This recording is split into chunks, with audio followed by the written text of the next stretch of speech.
देखिए हम लोग यहाँ पर अब बात करते हैं चैप्टर नंबर 7 क्लास 7 का लास्ट टॉपिक है, लास्ट टिश्यू है, that is the neural tissue. जब न्यूरल टिश्यू के बारे में बात करते हैं तो न्यूरल टिश्यू के अंदर हम पढ़ते हैं यहाँ पर न्यूरॉन्स के बारे में। हम लोग यहाँ पर बात कर रहे हैं न्यूरॉन्स के बारे में, और न्यूरॉन्स ही वो सिस्टम है जो हमारी बॉडी के अंदर कंट्रोल एंड कोऑर्डिनेशन के लिए यहाँ पर रिस्पॉन्सिबल है। हमारी बॉडी के जो भी एक्टिविटीज है, हमारी बॉडी की जो भी मैकेनिज्म है, उसके ऊपर कंट्रोल जो रहता है वो न्यूरल टिश्यू का रहता है। तो neural tissue exert greatest control over body response to changing condition, and neurons are the unit of nervous system. ये नर्वस सिस्टम की यूनिट होती है जो हमारे पास न्यूरॉन्स होते हैं। न्यूरॉन्स की जो लेंथ होती है लगभग 1 मीटर है। यही इसकी जो लेंथ होती है हमारे पास 1 मीटर लंबी होती है, लगभग 1 मीटर लंबा इतना हो। सर इतना लंबा न्यूरॉन हमारी बॉडी के अंदर, जी हाँ, घुमा घुमा के डाल रखे होते हैं। और आपको मैं बताऊं हमारी बॉडी के अंदर इतने सारे न्यूरॉन्स होते हैं कि अगर उन सबको जोड़ दे तो पूरी अर्थ का एक चक्कर लग सकता है। मैं बता रहा हूँ, एक सिंगल ह्यूमन की बात चल रही है। एक सिंगल ह्यूमन के अंदर इतने सारे न्यूरॉन्स, अगर उन सबको जोड़ दे पूरी अर्थ का एक चक्कर लग जाएगा। तो सोचिए कितने सारे न्यूरॉन्स होते होंगे। मैं कह रहा हूँ ये छोड़ो, तुम सोचो कितने पतले होते होंगे।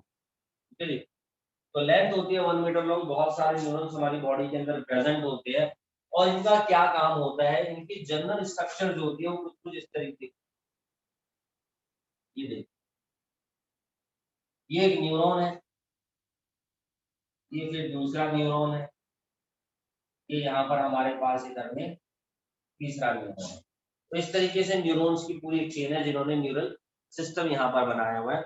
हमारी पूरी बॉडी के अंदर हम लोग क्या देखते हैं बच्चों, सेंस ऑर्गन्स होते हैं। There are some sense organs, जिसमें आई है, ईयर है, नोज है, टंग है और स्किन है। इन सब के बारे में 10th में भी हल्की फुल्की बातें ड्यूरिंग पेंडेमिक लास्ट ईयर वो चैप्टर डिडक्ट हो गया था। 11th क्लास में इस बार हम लोग जो है ईयर के बारे में पढ़ेंगे, हम लोग आई के बारे में पढ़ेंगे, और हम लोग जो है नोज के बारे में पढ़ते हैं हमारा रेस्पिरेशन चैप्टर में, और टंग के बारे में डाइजेशन में पढ़ते हैं। अदरवाइज सेंस ऑर्गन के रिस्पेक्ट में आई और ईयर के बारे में यहाँ पर काफी बता रखा है 11th क्लास में ह्यूमन फिजियोलॉजी के। तो इनके अंदर हम लोग क्या देखते हैं, न्यूरॉन्स होते हैं जो बेसिकली एक तरीके के रिसेप्टर्स होते हैं। जैसे आई के अंदर फोटो रिसेप्टर्स होते हैं जो आई के विजन के लिए रिस्पॉन्सिबल है। ईयर के अंदर हम लोग क्या देखते हैं, फोनो रिसेप्टर्स होते हैं जो साउंड के लिए होते हैं। नोज के अंदर ओल्फैक्टरी रिसेप्टर्स होते हैं जो किसी भी तरह के फ्रेग्रेंस स्मेल के लिए responsible.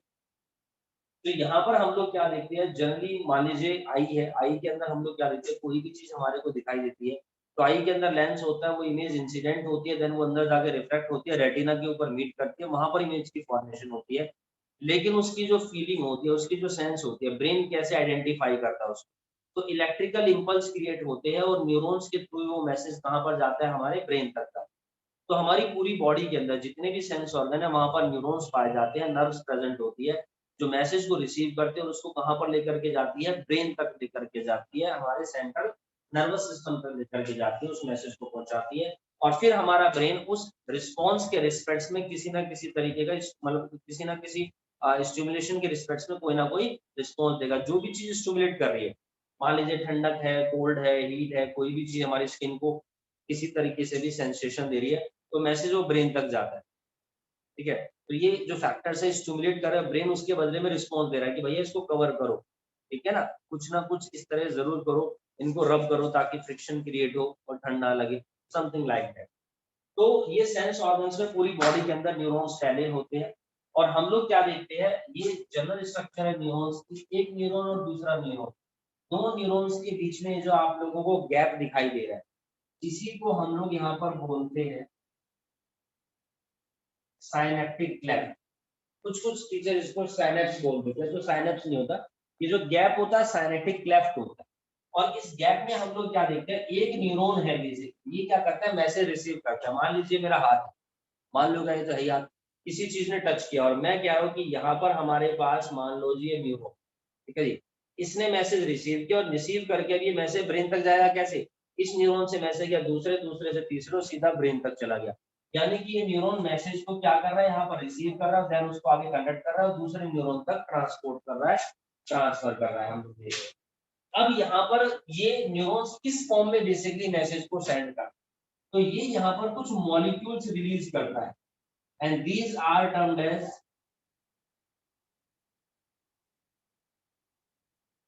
neurotransmitter molecules. These are the neurotransmitter molecules. ये neurotransmitter molecules होते हैं और ये neurotransmitter molecules भी ions की फॉर्म में होते हैं, ये ions की फॉर्म में होते हैं और यही आगे ट्रांसफर होते हैं दूसरे न्यूरॉन तक, दूसरे से तीसरे, ठीक, और स्पेसिफिक मैसेज क्रिएट करते हैं। तो यहाँ पर हम लोग क्या देखते हैं कि देयर इज अ जंक्शन, जहां पर एक ने मैसेज छोड़ा और दूसरे ने क्या किया जी, यहाँ पर रिसीव करे, तो वो खांचा बनाया और इसके अंदर मैसेज को रिसीव कर। So there is also a formation of a junction and this junction is called the synapse. तो synapse क्या होता है, synapse वो जंक्शन है जहां पर मैसेज का ट्रांसफर हो रहा है, एक न्यूरॉन मैसेज छोड़ रहा है, दूसरा न्यूरॉन मैसेज, और दोनों के जो बीच का जो गैप है वो हमारा साइनेप्टिक क्लेफ्ट है। अब ये जो मैसेज डेंड्राइट, ये जो आपका न्यूरॉन है, इसके एक जनरल स्ट्रक्चर से मैं आप लोगों को थोड़ी सी जूम स्ट्रक्चर बना के दिखा दूं। ज्यादा डिटेल में हम लोग इसके बारे में वो ज्यादा न्यूरल कंट्रोल कोऑर्डिनेशन में पढ़ेंगे वैसे।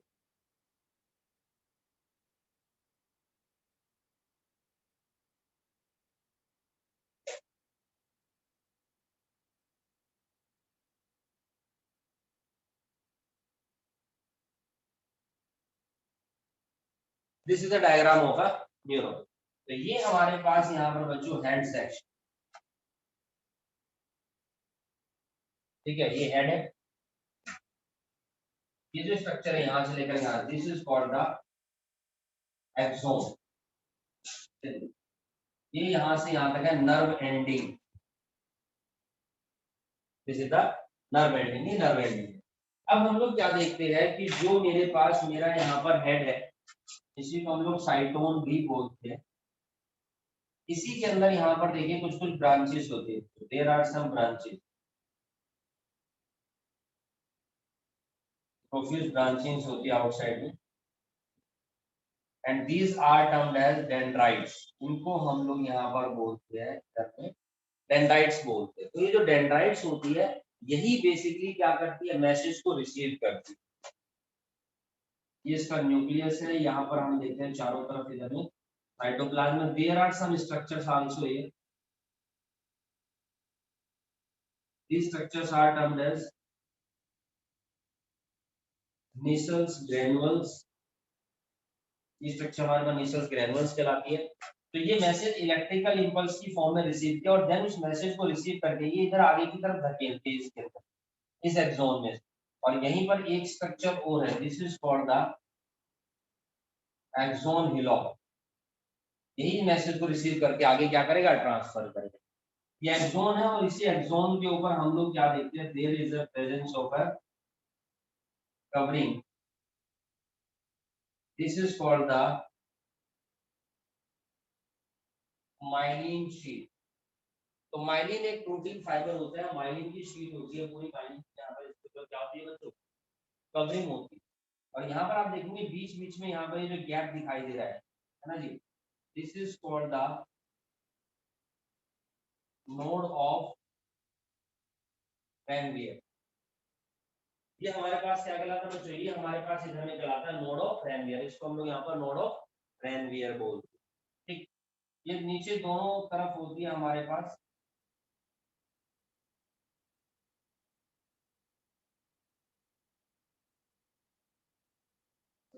और यहाँ पर हम लोग क्या देखते हैं कि मैसेज को आगे ट्रांसफर करने के लिए एनर्जी की रिक्वायरमेंट होती है। तो यहाँ पर हमारे पास माइटोकॉन्ड्रिया भी प्रेजेंट है, there is the presence of the mitochondria. तो यहाँ पर हमारे पास कुछ माइटोकॉन्ड्रिया है।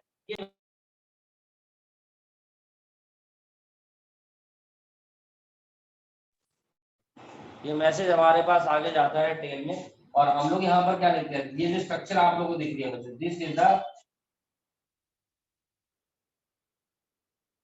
साइनेप्टिक नोड, और ये मॉलिक्यूल्स यहाँ आकर के इकट्ठे हो जाते हैं, ठीक है जी। और फिर उसके बाद में इलेक्ट्रिकल इंपल्स की फॉर्म में ये यहाँ से रिलीज होते हैं और देन आगे रिसीव करते हैं हमारे पास दूसरा न्यूरॉन बच्चों। तो इस तरीके से मैकेनिज्म ये लोग क्या करेंगे, इस मैसेज को रिसीव करके इसको आगे पुश करता रहता है और वो यहाँ से हमारे न्यूरॉन से एंड होता है। ठीक है, आगे देखा पुश करता है। अब ये जो साइनेप्स होते हैं बच्चों, ये साइनेप्स दो तरीके के हैं। एक तो है मेरे पास यहाँ पर इलेक्ट्रिकल साइनेप्स, ठीक है, और दूसरा होता है मेरे पास यहाँ पर केमिकल साइनेप्स। अब आप देखेंगे दो न्यूरॉन्स के बीच में एक गैप है। अब अगर ये जो गैप होता है थोड़ा सा, जैसे यहाँ पर जब देखेंगे ज्यादा है, अगर इन दो न्यूरॉन्स के बीच में गैप ज्यादा होता है तो वो मेरा कहलाता है केमिकल साइनेप्स, उससे काम चल जाएगा, दूसरा न्यूरॉन मैसेज को रिसीव करेगा। लेकिन इलेक्ट्रिकल साइनेप्स में हम लोग क्या देखते हैं, दोनों के बीच का जो गैप होता है वो काफी कम होता है, क्योंकि वहां पर जो मैसेज होता है इलेक्ट्रिकल इंपल्स की फॉर्म में जाता है। केमिकल मैसेंजर जाते हैं तो दूसरा रिसीव कर लिया, कोई समस्या नहीं, लेकिन इलेक्ट्रिकल इंपल्स के लिए यहाँ पर हम देखते हैं कंडक्शन होना बहुत जरूरी है। उसके अलावा यहाँ पर हम लोग क्या देखते हैं, न्यूरॉन्स का पूरा एक गुच्छा होता है, this is termed as ganglia. अगर कभी ये वर्ड आता है तो गैंग्लिया होता है, ठीक है, जिसको हम बोलते हैं, इनकी जो सेल्स होती है वो कहलाती है हमारे पास न्यूरोग्लियल सेल्स। नॉन कंडक्टिंग होती है, सपोर्ट करती है, प्रोटेक्ट करके रखती है न्यूरॉन्स को। और यही जो गैंग्लिया है, न्यूरोग्लिया है, makes up more than 1/2 the volume of neural tissue का बनाती है। एंड इलेक्ट्रिकल इंपल्स कंडक्ट होता है through the plasma membrane of the neuron. Just